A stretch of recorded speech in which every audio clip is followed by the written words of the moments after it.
அனைவருக்கும் வணக்கம். Welcome to Thoduvanam creations. Subscribe my channel, press bell icon. நாம இந்த வீடியோல ஒரு 4 கிச்சன் டிப்ஸ் ஐடியாஸ் தான் நான் இதில் கொடுத்துருக்கேன். ஃபர்ஸ்ட் கறிவேப்பிலையே காம்புலேருந்து இந்த மாதிரி உருவி எடுத்துட்டு அதை வாஷ் பண்ணி ட்ரை பண்ணிடுங்க. அதுக்கப்புறம் ஒரு பாக்ஸில் இந்த மாதிரி டிஷ்யூ பேப்பர் இல்லை நியூஸ் பேப்பர் இல்லை காட்டன் கிளாத் ஏதாவது ஒன்று உள்ளே போட்டுட்டு நல்லா ட்ரை ஆன அந்த கறிவேப்பிலையே நம்ம உள்ள ஸ்டோர் பண்ணிட்டு மேலேயுமே ஒரு டிஷ்யூ பேப்பர் வச்சு நம்ம அதை க்ளோஸ் பண்ணிட்டு மூடியை வச்சு நல்லா மூடி ஃப்ரிட்ஜில் வைக்கும்போது க்ரீனிஷாகவே இருக்கும். ரொம்ப நாளைக்கு கெடாமல் நல்லா வாடாமல் இருக்கும். அதே போல் இந்த லெமன் பார்த்தீங்கன்னா சீப்பாக கிடைக்கும் போது நம்ம வாங்கி இந்த மாதிரி டிஷ்யூ பேப்பர் இல்லை காட்டன் கிளாத் ஏதாவது ஒன்று சுற்றி ஒரு கண்டெய்னரில் நம்ம போட்டு ஏர் டைட்டாக நம்ம மூடி வைக்கும்போது 1 மந்த்துக்கு மேலேயே இதை நம்ம நல்லா ஸ்டோர் பண்ணி வச்சு யூஸ் பண்ணலாம்.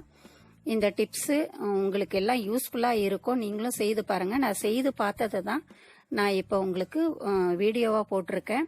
அதுக்கடுத்து கொத்தமல்லி நிறைய சீப்பாக கிடைக்கும் போது வாங்கிட்டு அதில் இருக்கக்கூடிய புல்லு எல்லாம் எடுத்துட்டு அழுகின தழைகளை இல்லை அந்த மஞ்சளாக மாறி இருக்கக்கூடிய அந்த தழைகளை எல்லாம் நீக்கிட்டு நாம் இதை அந்த காம்புல நிறைய மண்ணெல்லாம் இருக்கும், அதை கொஞ்சம் தட்டி எடுத்துட்டு நாம் இதை என்ன பண்ணலான்னா ஃபர்ஸ்ட் காம்பை தனியாக கட் பண்ணி எடுத்துடணும். இலை இருக்கக்கூடிய அந்த பாதியை நான் எப்படி கட் பண்ணி உங்களுக்கு காட்டுறேன். அது மாதிரி நீங்களும் கட் பண்ணிட்டு காம்பை நீங்கள் துவையலாக அரைச்சிக்கிட்டு மீதி இருக்கக்கூடிய தழைகளை நம்ம கொஞ்ச நாளைக்கு அப்படியே க்ரீனாக நம்ம ஸ்டோர் பண்ணி வைக்கிறதுக்காக இந்த மாதிரி ஃபர்ஸ்ட் அந்த மண் இருக்கக்கூடிய வேர்களை கட் பண்ணிடுங்க. அப்புறம் இந்த மாதிரி பாதியாக கட் பண்ணிடுங்க. காம்பு தனியாகவும் தழைகளை தனியாகவும் எடுத்துட்டு முன்ன மாதிரி நம்ம எப்படி கறிவேப்பிலையை ஸ்டோர் பண்ணமோ அதே மாதிரி இந்த தழைகளை மட்டும் நம்ம ஸ்டோர் பண்ணி மேலேயும் ஒரு டிஷ்யூ பேப்பரை போட்டு நம்ம மூடி வைக்கும்போது அந்த ஃப்ரிட்ஜில் இருந்து அந்த டிராப்ஸ் எல்லாம் வரும் இல்லைங்களா, ஈரமாயிடும். அதெல்லாம் இந்த டிஷ்யூ பேப்பர் இல்லை இந்த நியூஸ் பேப்பர் அப்சர்வ் பண்ணிக்கும். ரொம்ப நாளைக்கு அது நல்லா இருக்கும்.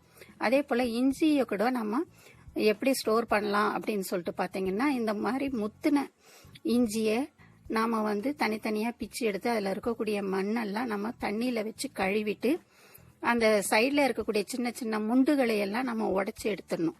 சின்ன சின்னதாக இருக்கக்கூடிய இந்த முண்டுகளை எடுத்துட்டு நம்ம கெட்டியாக இருக்கக்கூடிய அந்த முத்தின இஞ்சியை மட்டும் நம்ம ஸ்டோர் பண்ணி வச்சோம்னா லாங் லைஃப் நம்ம அதை ஒரு மாசத்துக்கு கிட்டத்தட்ட நம்ம வச்சுக்கலாம். இந்த கழுவிட்ட பிறகு அதை ட்ரை கிளாத் வச்சு நம்ம தொடச்சி எடுத்துட்டு கொஞ்ச நேரம் வெளியிலேயே வச்சு ஃபேன் காத்துல ஆற வச்சுட்ட பிறகு நம்ம அதை ஸ்டோர் பண்ணும்போது ரொம்ப நாளைக்கு வரும். வெஜிடபிள் கிரீன்ஸ் எல்லாமே இது மாதிரி தான் நம்ம ஸ்டோர் பண்ணணும். சாம்பிளுக்காக ஒரு 4 பொருள் வச்சு போட்டிருக்கிறேங்க. நீங்க காட்டன்ல பை மாதிரி தச்சுட்டு கூட அதுக்குள்ள போட்டு கூட நீங்க டப்பால மூடி வைக்கலாம். ஹேர் டைட்டா இருக்கணும். ஒரு வாரம் 10 நாளைக்கு மேல நீங்க வைக்கிற மாதிரி இருந்தா அதுக்குள்ள இருக்கிற பேப்பர் ரொம்ப ஈரமாயிட்டு கசங்கின மாதிரி இருந்தா நீங்க பேப்பரை மட்டும் மாத்திக்கோங்க. இதே மெத்தட கேரட், பீட்ரூட், புதினா, முருங்கைக்கீரை எல்லா வகையான வெஜிடபிள்ஸ்க்கும் இதை யூஸ் பண்ணலாங்க. இந்த வீடியோ உங்க எல்லாருக்கும் யூஸ்ஃபுல்லா இருக்கும்னு நினைக்கிறேன். தேங்க்யூ ஃபார் வாட்சிங்.